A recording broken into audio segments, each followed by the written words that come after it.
I once had a terrifying paranormal experience at work. In 1996, I was in my 30s, living in a certain northern English city working for the council's housing department.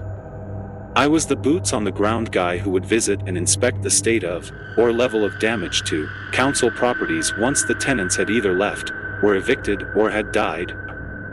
These properties had already been gone over by the cleaning department for any deceased tenants, rubbish or human or animal waste deposits, etc., so I had nothing really grisly to expect. Sometimes the police and council teams would have had to remove squatters and the homeless from the vacant flats and houses. So I was merely an admin guy.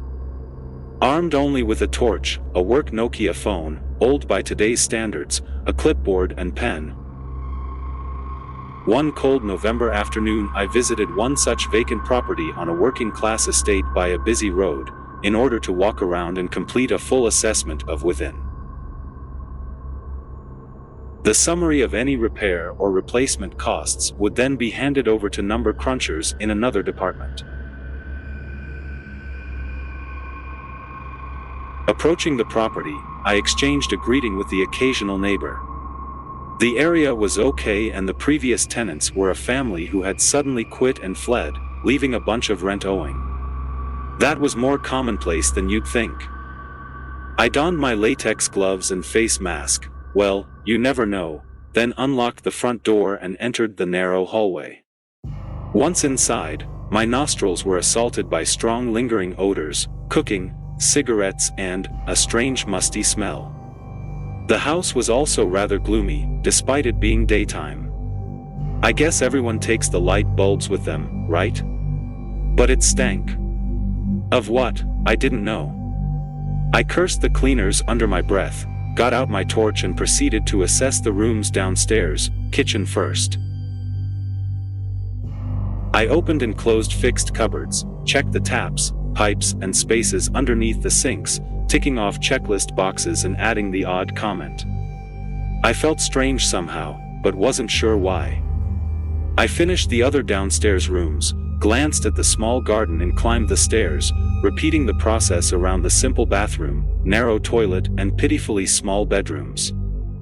I paused briefly by the front bedroom window and peered out at the council estate. They almost always looked the same, gray or earth brown with weary, dejected working-class families treading water just to exist. At that moment I was sure someone was in the room behind me. I span around, but nobody. No noise, just something I couldn't put my finger on. I even said the classic, hello. I brushed it off as totally empty properties do seem soulless and odd sometimes. Maybe I sensed the next-door neighbors. With both floors and sparse attic space checked off, the final section on the list was the cellar. There wasn't much to check, really, just the gas and electric utility meters, any damp spots and pipes etc. Cellars, or to our American friends, basements, are not usually known in the south of England, but in the north they are effectively places of storage below the living rooms but with the same configuration. I always gave them a cursory check even though everything should be shut off. Below the stairs leading to the bedrooms, they lie behind a doorway and down narrow, stone-stepped walkways. Sometimes they get partially flooded by either heavy rains or underground waterways, so there's always the damp atmosphere in varying degrees. I opened the door and rocked back on my heels as a wave of something hit me. Even through my mask a strong awful smell wafted from below. A breeze or something? I hadn't noticed it nearly so much on the way in. Could some leak or a dank flood be the cause of the weird odor? I strategically waved the torch beam down the stone steps and carefully made my way into the main cellar below, trying in vain not to breathe. The cellar wasn't that large, but there was no window, only small and ineffective vents. I examined the meters and shone around, then stood ticking off the check boxes. It was then that I felt odd. I shivered and realized that I was inexplicably scared. Not alone. I also noticed that I couldn't hear the cars passing by on the road outside, which I could upstairs. No one was here but me. I didn't class myself as a weak or a timid man, I had experienced a million houses before, had handled aggressive tenants and had been in fights during my wilder youth. But this was different. As I scanned the torch beam around, I gasped loudly, swore, and my body snapped backwards, dropping the clipboard and pen. I swung the beam at something on the far wall that I saw very briefly about 8 feet to my left. There, climbing impossibly up the wall, was a large black smoky mass. It was humanoid-shaped. There's no other way to put it. It was formless and blurry around its edges, but clearly had limbs, legs, arms, if you can call them that, and a kind of head. How the hell had I not seen it already? It made no noise, but I could somehow sense it knew I was there, glaring me down as it crept upwards. It exuded anger, hatred, malice. I trembled and the stifling air choked me. It reached for the ceiling, moving like humans do, one leg, then an arm, and about as slowly. But defying gravity? It had to be demonic or something. I thought I had once experienced a ghost in a property years back, frightening yes, but human. What is this? I thought I was having a kin heart attack. I literally couldn't move, my mouth open, huffing heavily, and plumes of cold breath formed. Almost against my own will, I followed the thing with my torch, which I was now squeezing uncontrollably with both shaking hands. I felt so isolated and very small. It was like I was prey, or at the mercy of something higher up the food chain. Not even when those lions had sauntered near my dad's car decades before at the zoo had I sensed such terror.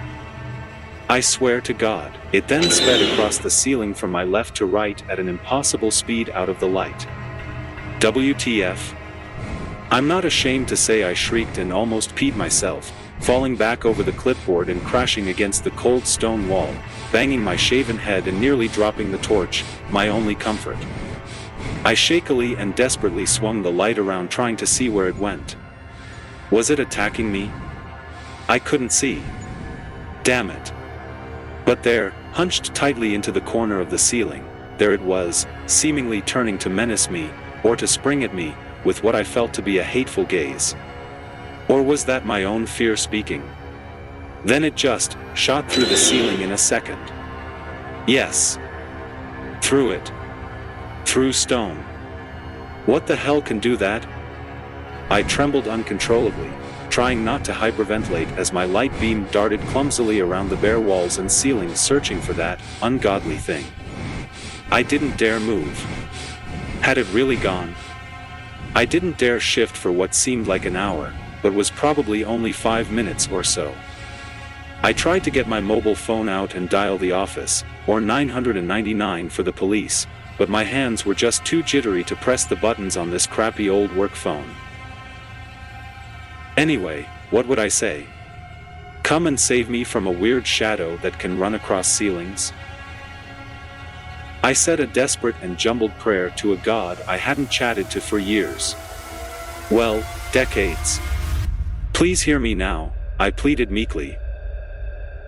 Finally, I gathered myself, sure that it had fled somewhere other than down here. I picked up and wiped down the clipboard, the paperwork now slightly muddy and damp-stained. Then, like a child, I nervously padded my way back upstairs and into the daylight.